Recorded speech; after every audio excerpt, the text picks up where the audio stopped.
একটি কথা আলোচনা করতে গেলে প্রায় একটি কথা আসে, তরুণ সমাজের বিষয়ে একটি কথা আসে যে ড্রাগের প্রবলেম। তারা সারাদিন ঘরে বসে থাকছে, ফেসবুক করছে।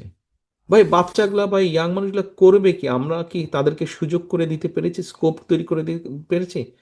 তাদের খেলাধুলার ব্যবস্থা করে দিতে পেরেছি আমরা, বা করছি কি? তা খেলার মাঠ তৈরি করতে পেরেছি কি, বা করছি কি? বিএনপি সেই পরিকল্পনায় নিতে চায়।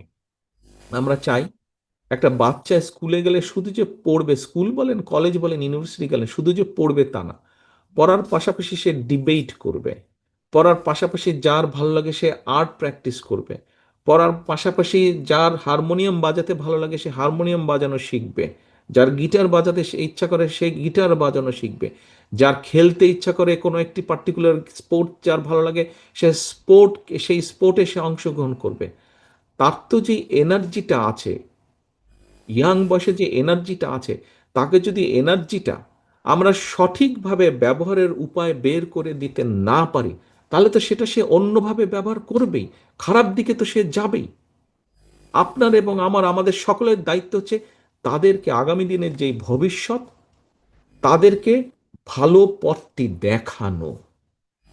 সোশ্যাল মিডিয়া থেকে, হ্যাঁ থাকবে সোশ্যাল মিডিয়া, বলছি না বের হতে হবে, সোশ্যাল মিডিয়া থেকে বের করে নিয়ে এসে খেলার মাঠে নিয়ে যাওয়া। সোশ্যাল মিডিয়ায় যদি 1 ঘন্টা থাকে, খেলার মাঠে অন্তত 2 ঘন্টা সে থাকবে। সোশ্যাল মিডিয়ায় যদি 45 মিনিট থাকে, তাহলে 1 ঘন্টা অন্তত ডিবেট করবে, 1 ঘন্টা অন্তত আর্ট করবে, 1 ঘন্টা অন্তত কালচারে থাকবে। শুধু পড়ালেখা দিয়ে একটি জাতি গড়ে উঠতে পারে না। আর্ট এবং কালচার যদি একটি জাতির না থাকে, সেই জাতির ভেতরে যদি না থাকে, তাহলে সেই জাতি গড়ে উঠতে পারে না। সহকর্মীবৃন্দ, স্বাস্থ্য